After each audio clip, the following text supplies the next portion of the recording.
Hi ಎಲ್ಲರಿಗೂ ನಮಸ್ಕಾರ. ಮತ್ತೆ ನನ್ನ ಲಾಗ್ಗೆ ನಿಮ್ಮೆಲ್ಲರಿಗೂ ಸ್ವಾಗತ. ನಾವಿವತ್ತು ಬ್ಯಾಂಗ್ಳೂರ್ಗೆ ಹೋಗ್ತಿದ್ದೀವಿ. ನಾನು ನನ್ನ ಹಸ್ಬೆಂಡ್ ಬೆಳಗ್ಗೆನೇ ಎದ್ದು ರೆಡಿಯಾಗಿ 6 ಗಂಟೆಗೆ ಎಕ್ಸಾಕ್ಟ್ ಟ್ರೈನ್ ಇತ್ತು. ಸೊ 6 ಗಂಟೆಗೆ ಟ್ರೈನಲ್ಲಿ ಕೂತ್ಕೊಂಡ್ವಿ. ನಮಗಂತೂ ತುಂಬಾ ಖುಷಿಯಾಯಿತು. ಯಾಕಂದರೆ ಟ್ರೈನೆಲ್ಲ ಬೆಳಗ್ಗೆನೇ ಖಾಲಿ ಆಗಿತ್ತು. ಹೊರಗಡೆ ವೆದರ್ ನೋಡಿದ್ರಂತೂ ತುಂಬಾ ಕೂಲಾಗಿತ್ತು. ಮೋಡ ಬೇರೆ ಆಗಿತ್ತು, ಲೈಟಾಗಿ ಮಳೆ ಹನಿನೂ ಆಗ್ತಾ ಇತ್ತು. ಎಷ್ಟು ಚೆನ್ನಾಗಿತ್ತು ಅಂದರೆ ನಾವು ಟ್ರಿಪ್ ಹೊರಟಿದ್ದಕ್ಕೂ ಸಾರ್ಥಕ ಅನ್ನಿಸ್ತು.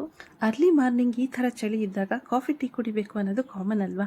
ನಾವು ಟ್ರೈನಲ್ಲಿ ಸಿಕ್ಕಿದ್ದ ಕಾಫಿನ ಕುಡಿಲಿಲ್ಲ. ಮನೆಯಲ್ಲೇ ನಾವು ಬಿಸಿನೀರನ್ನು ರೆಡಿ ಮಾಡಿಕೊಂಡು ಫ್ಲಾಸ್ಕಿಗೆ ಹಾಕ್ಕೊಂಡೋಗಿದ್ವಿ. ಹಾಗೆ ಯೂಸ್ ಆ್ಯಂಡ್ ಥ್ರೋ ಪೇಪರ್ ಗ್ಲಾಸನ್ನು ಕೂಡ ತೊಗೊಂಡೋಗಿದ್ವಿ.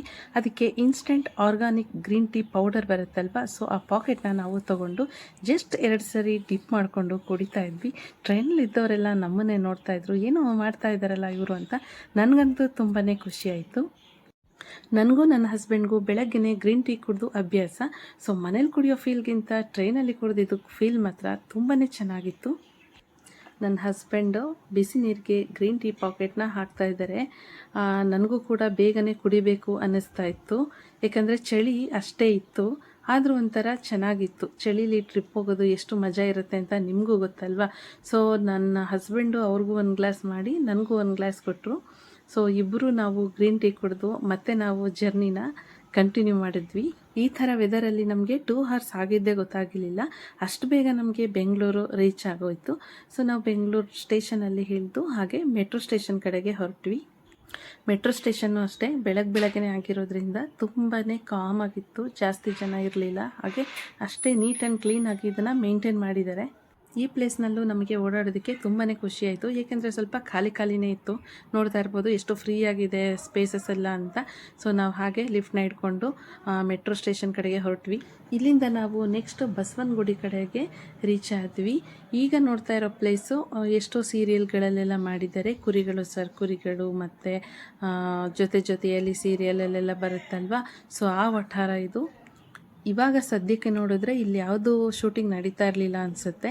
ಸೊ ನಮ್ಮ ಮನೆಯವರು ಈ ಪ್ಲೇಸ್ಗೆ ಕರ್ಕೊಂಡು ಬಂದು ನನಗೆ ತೋರಿಸಿದ್ರು. ನನಗೂ ಕೂಡ ತುಂಬಾ ಇಷ್ಟ ಆಯಿತು. ಅಲ್ಲಿಂದ ನಾವು ಬಸವನಗುಡಿಲಿ ದೊಡ್ಡ ಬಸವಣ್ಣ ದೇವಸ್ಥಾನ ಮತ್ತು ದೊಡ್ಡ ಗಣಪತಿ ದೇವಸ್ಥಾನ ಕಡೆಗೆ ಹೊರಟ್ವಿ. ಈಗ ನೋಡ್ತಾ ಇರೋಂತಹ ಪ್ಲೇಸ್ ದೊಡ್ಡ ಬಸವಣ್ಣ ದೇವಸ್ಥಾನ. ಇಲ್ಲಿ ಮೆಟ್ಲನ್ನು ಹತ್ತುವಾಗ ಸ್ಟಾರ್ಟಿಂಗಲ್ಲೇ ನೋಡಿ ಸ್ಟ್ಯಾಚುಸ್ ಎಲ್ಲ ತುಂಬಾ ಚೆನ್ನಾಗಿ ಮಾಡಿದ್ದಾರೆ. ತುಂಬಾ ಇಂಪ್ರೆಸಿವ್ ಆಗಿತ್ತು. ನಮ್ಮ ಹಸ್ಬೆಂಡ್ ಮುಂದೆ ಹೋಗ್ತಾಯಿದ್ರು, ನಾನು ಹಿಂದೆ ಎಲ್ಲ ಪ್ಲೇಸಸ್ಸು ಕವರ್ ಮಾಡಿಕೊಂಡು ಹೋಗ್ತಾ ಇದ್ದೀನಿ. ಈಗ ನೋಡ್ತಾ ಇದ್ದೀರಲ್ಲ, ಇದೇ ದೊಡ್ಡ ಬಸವಣ್ಣ ದೇವಸ್ಥಾನ. ಸೊ ಎಲ್ರಿಗೂ ನಿಮಗೂ ದೇವ್ರು ಒಳ್ಳೇದು ಮಾಡಲಿ. ದೇವ್ರ ದರ್ಶನ ಆಯಿತು ಅನ್ಕೋತೀನಿ. ದೇವ್ರ ದರ್ಶನ ಮುಗಿಸ್ಕೊಂಡು ನಾವು ಹಾಗೆ ದೊಡ್ಡ ಬಸವಣ್ಣ ದೇವಸ್ಥಾನದಲ್ಲೇ ಈ ಪಾರ್ಕ್ ಇರೋದು, ಈ ಪಾರ್ಕಿಗೆ ಬಂದ್ವಿ. ನನಗಂತೂ ಈ ಪಾರ್ಕ್ನ ನೋಡಿ ತುಂಬಾ ಖುಷಿ ಆಯಿತು. ಇದು ಆ್ಯಕ್ಚುಲಿ ಬೆಂಗಳೂರೇ ಅಲ್ಲ ಅನ್ನಿಸ್ತು. ಯಾವುದೋ ಒಂದು ನಾವು ತುಂಬ ಒಳ್ಳೆ ಫಾರೆಸ್ಟಿಗೆ ಬಂದಿದ್ದೀವಿ ಅನ್ನೋ ಫೀಲ್ ಕೊಡ್ತು. ಸೊ ಈ ಪಾರ್ಕ್ನ ನೋಡ್ತಾ ಇದ್ದರೆ ತುಂಬ ವರ್ಷಗಳಿಂದ ಹೀಗೆ ಚೆನ್ನಾಗಿ ಮೇಂಟೈನ್ ಮಾಡಿದ್ದಾರೆ ಅನಿಸುತ್ತೆ. ಸೊ ಇಲ್ಲೆಲ್ಲ ತುಂಬಾ ಗ್ರೀನರಿ ಇದೆ, ಒಳ್ಳೆ ಗಿಡ ಮರ ಎಲ್ಲ ನ್ಯಾಚುರಲ್ ಆಗಿ ಬೆಳೆದಿದೆ. ಹಾಗೆ ಪಕ್ಕದಲ್ಲೇ ನೋಡ್ತಾ ಇರಬಹುದು ದೊಡ್ಡ ಬಂಡೆ ಕಲ್ಲುಗಳೆಲ್ಲ ಇದೆ.